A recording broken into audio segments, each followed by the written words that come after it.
On the Edge with April Mahoney Brains. Here, this is the place where the conversation is pointed, the guests are sharp, and the responses are never dull. Welcome home, Brains.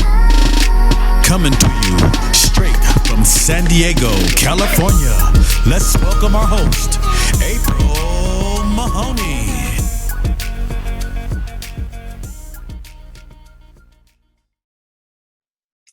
Hello, Brains, and welcome to On the Edge with April Mahoney. Here, I need to show you. This is the place where the conversation is pointed, the guests are sharp, and the responses are never dull. Today, we have Sharon Coyle Saeed, all the way from Jersey, okay? All the way from Jersey. No, she wasn't on Jersey shores. But Brains, let me tell you about this young woman, okay? It's unbelievable. I don't even know if she has time to pee, okay? She works with grief recovery, people in trauma, hospice care, holistic LMSW, which I'm under the impression that that's some sort of clinical work, functional wellness coach, Reiki master, EFT, that's emotional freedom technique. She's the founder of an organization, acupuncture therapist, integrated energy therapist, caring for hospice care for Central New Jersey. I mean, really? And on top of all of that, Brains, she is living with a very debilitating illness, okay? IBD, irritable bowel syndrome. She's going to explain the difference, and we're going to try to go through how she does this and still keeps a beautiful smile on her face. She's absolutely beautiful. Brains, help me welcome her to the edge. There she is right there, Sharon Coyle Saeed. Hello, how are you? Hello, Brains. Hello, April. How are Thank you. We've had I'm doing well. Thank you so much. Yeah, because you was a sick baby, and then that it was just trying. So I'm so glad that you're here and that you were going to tell us all the wonderful things you're doing. But girl, how do you even come up for air? Really? Ooh, I keep busy a lot, and honestly, a lot of those certifications and degrees actually were, and actually my degree too was from a hospital bed, so I had a lot of time on my hands. Wow. Introduce my Brains to you, Precious, and tell them just how you blossom in the world. Well, I think it's best to just kind of maybe even go back a little bit, if that's okay. Absolutely.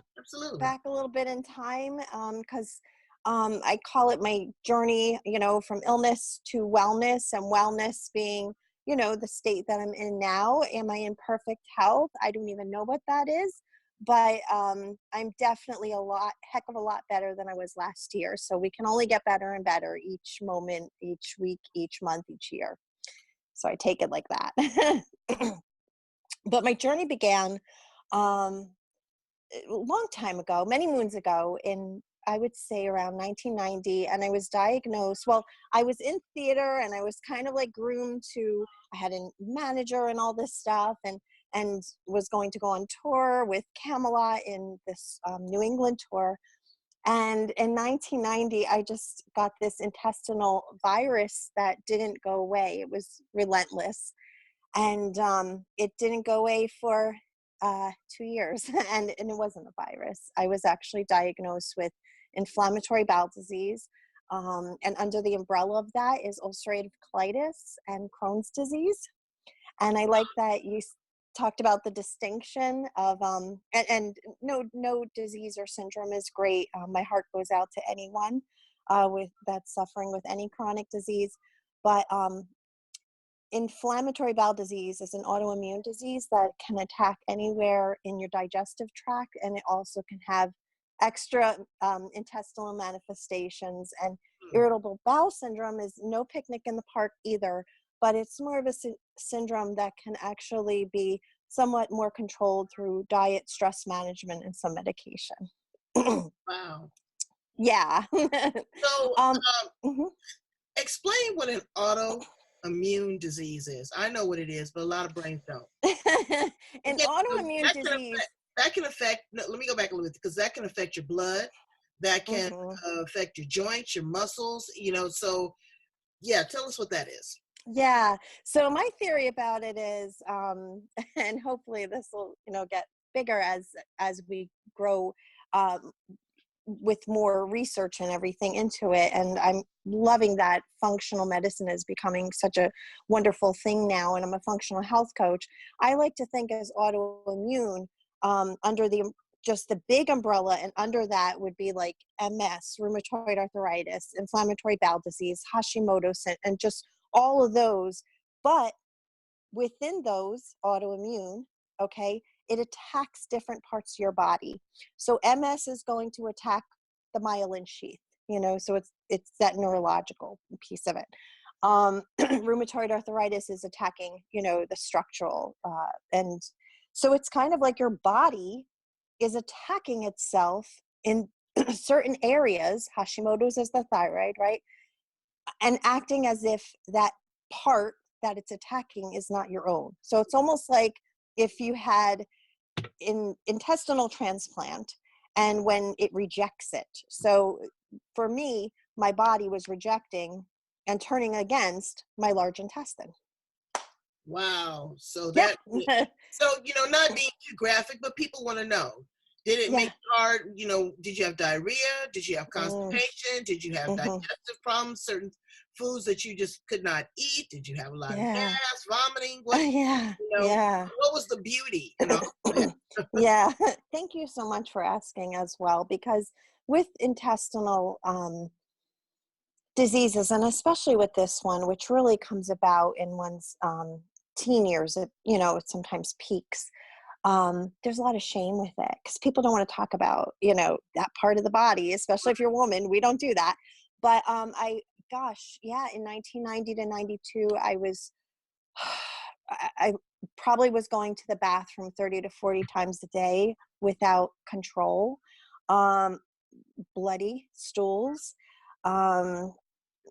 It was really hard. And with that, I became a prisoner of my own home. I was like this person who was just so outgoing and involved in so many things, and, different theaters, and just had a lot of friends and a job. I was, worked at some pizzeria, but I was like 17, but everything just fell away like one by one. And I really became a prisoner of my own home. And then I became a prisoner of the bathroom in my home. And just, I would remember for about a good 3 months, I would just have my pillow and my, blanket, and I would just sleep on the bathroom floor.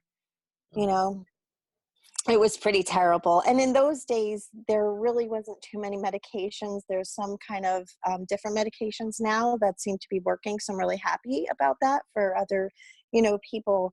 But in those days, it was just basically prednisone, sulfa drugs, and Imuran. And none of them were effective, for me. And every case is different. So what happened was, and I hope you don't mind I'm going on with that story there. But people want to know. That's why we're having the show, because people need to know. Thank you. I am a Jersey girl. I'm really proud of it. Born and raised, and still living there. And we're just a hop, skip, and a jump from New York City. So my New Jersey gastroenterologist, who is still my gastroenterologist today, love him deeply. And he said, you need to go to an IBD specialist in New York City. I went to Mount Sinai Hospital. That is the hospital that Crohn's disease was basically discovered by Dr. Burl Crohn's. So I went there. I went to the best, and they took one look, one little scope up, and said to my mom and to me, I was there, and said, you need to go home, pack your bag. She needs to get emergency surgery tomorrow, or her colon's going to perforate, and she's going to die. So that was really interesting, to hear at that age. But yeah, so I went home, and this is kind of, what sparked my first part of my, let's say, spiritual journey. And I was a very good, religious Roman Catholic girl. I was raised like that, and just always went to church on Sundays. And even alone, we lived like a block and a half away from the church. And that night I went home and I packed my bags, and I remember walking, and, it was really difficult to walk that block and a half, because I was so debilitated. Right. But, and because, I'm Catholic, I was Catholic, because I was like, I So need to go what? So there. what did that Yeah. actually? How did that impact what you're doing as far as your healing and your recovering? Bring it a little bit forward. Bring it a little. Yeah. So basically, in a nutshell, it's kind of was the springboard to that awakening. I kind of like went down, and the doors were locked, and I kind of took it personally. And, I was a teen, and I was also very sick. So I left my Bible at home, and I was like, I'm done.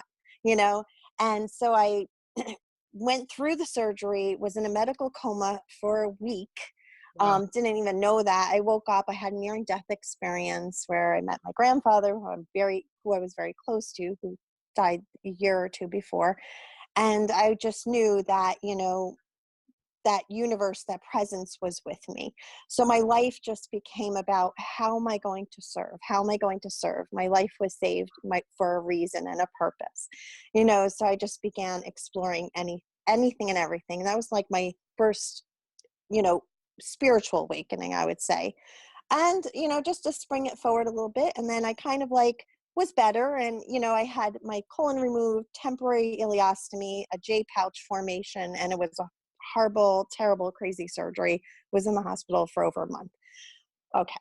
So everything was behind me. And I, finished my undergrad in journalism, met my husband, first day of college, had 2 kids, had a career in human resources, and And so now, as you've had all these careers, mhm, all these yeah, experiences, yeah, that's really led you to a spiritual awakening. But you're also working with mhm, people in hospice and yeah, and yeah, trauma. So yeah, from that near-death experience, yeah, is that what helped you really kind of see the light and help people go through their yeah. transition period? No, there was a second awakening there. So, I was kind of like, being a human doing, not a human being. So I was, the PTA mom and doing all that, and all that stuff is great. But I was just very caught up in all of that stuff, Stepford wife and whatever. And then in 2011, I had a back-to-back surgery in Mount Sinai again, and I was in the hospital for 3 months, and that really shifted things. And that was like the real true, like, sometimes if we don't listen the first time, we get the nudge the second time. And I really got shifted into, your life is here for a purpose. You really need to do the work. So from 2011, if you can even imagine this, to 2017, I had 5 open abdominal surgeries, and I was an inpatient 50 to 60% of those years. Wow. So for each year, I was in the hospital 50 to 60% of the year, with a nasogastric tubing, a PICC line, eventually a port, being fed, total parenteral, nutrition. And so my awakening came with wanting to find other ways, other than ripping my own, abdominal muscles open, to heal myself. So that's when all this, I started reaching out. I started, dabbling. What's Reiki? What's this? What's that? What's crystal healing? What's that? Let me learn it, in order to kind of help myself. And so did all those things Yeah, help you, or did you find one particular thing that helped you more yeah. than others, or was it just a combination of everything? Yeah, that's a great question. And I actually talk to my clients about that now.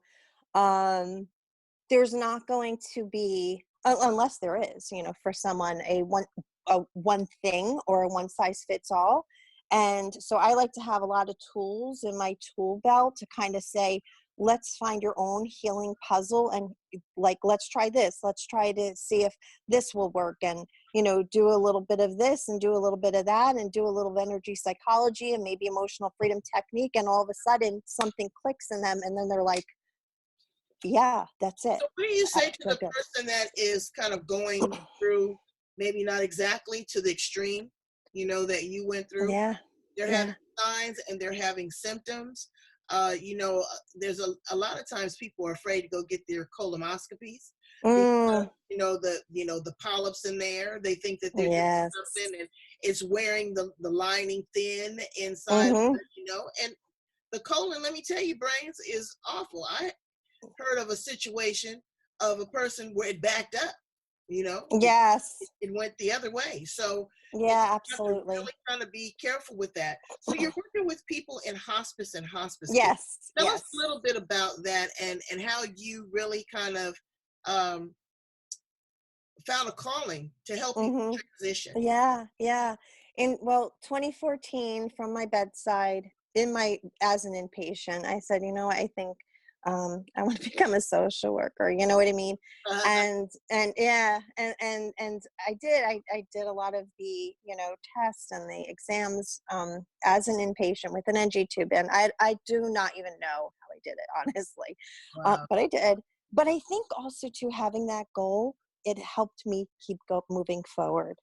Do you know what I mean? Right. That's really important, having, a goal, sense of purpose and stuff like that. However, my first internship, because you have to do internship and do hours, was at Robert Wood Johnson Cancer Center. Robert Wood Johnson is very big in New Jersey. And I did fall in love with that piece of it, but it was with my second year of internship where I interned at Caring Hospice, and I still, do some per diem stuff there, that it just kind of was like an awakening experience. When I was working at all these different skilled nursing homes and long-term care facilities, the other, nurses there and social workers, they would just watch, because, I would sit at the bedside and just keep that presence. And they would just be like, they're like a hospice whisperer. You know what I mean? I was like, okay. So I really fell in love with that piece of it. And I think because of also, that journey that I had, Right. Right. prior to, it kind of made me comfortable with sitting with other people's suffering, pain, and also their own transition into another Whole realization. birth, I mean, right? when it comes to transitioning, because I don't believe that any of us really die. Right, But when it right. comes to, that you want someone to hold your hand, you want someone to Yeah. understand, you want to have a conversation, you want someone to share your secrets with, you want someone Yes. to just kind of tell you it's going to be all right when you know that it's not going to be all right. You want someone Mm, to support the family. There's a yes. whole lot of other noise that's going on back there, Hmm. and a lot of emotions rise up. So your work as Yes. a psychologist and a therapist has really helped you Hmm. with that and Yeah. your own personal experience. Tell my brains Hmm. a little bit about what you're doing now and your coaching and how to get in contact with you. Gosh, what am I doing now? I'm doing a whole bunch of things now, but everyone kind of, if you Google my name, everyone knows my number. So everyone knows your name. It's not, but it's 732-491-7277. You can Wait, get in wait, touch wait, with wait, me wait, anytime. wait. Slow. I sound like a That's your call commercial. to action, honey. You got to slow down. You got to, because people are not going to rewind to get the number. Slow down. Tell us how to get you I and adore you, April. 732-491-7277. I and different kinds of work, and then we'll find out how we can work together. But the kinds of work that I do, teletherapy, I do work out of a group practice, and that would be, as a licensed social worker, would only be for New Jersey residents. But I am an advanced grief recovery specialist, and that kind of allows me to do the grief recovery method, like this, through Zoom, which is HEPA compliant, Zoom Pro, that is. Um, I do emotional freedom technique. I'm a practitioner and the functional health coach and all that stuff. I can do remotely as well. all the stuff.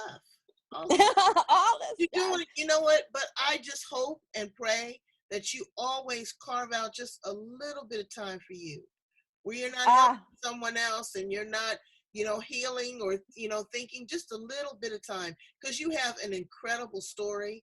And I'm telling you, people would not have mm, survived it. They would have given up and given in, but you didn't give out. And so I thank you for mm, that, Sharon. And thank you for thank being you. here with us on the edge. Brains, okay, If she can do it, we can do it. Hang in there, okay? Don't give up. There's options, there's choices, and even if, you know, it's time, to transition over, go out with grace and dignity and a cigar. So I love you, Brains, from the bottom of my heart. I really do. Thank you so much. Thank you for being here on the edge. Come back and let us know what you're doing. Keep us informed. Absolutely. You need to write a book, I mean, it's a lot of information there that you can really share and really help with people. Brains, what I need for you to do is I need you to help me. I need you to go and subscribe, okay? Y'all, I got 100 episodes. I need you to subscribe. I can't even talk. Subscribe to everything, okay? LinkedIn, Twitter, YouTube, and this is going to be in the watch party because this is going to help somebody, again, and don't be ashamed. You can't help what's going on inside your colon and bowels, but go and get it checked. Don't ignore it, okay? Talk to you again real soon, Sharon. Great. Thank you so much, April.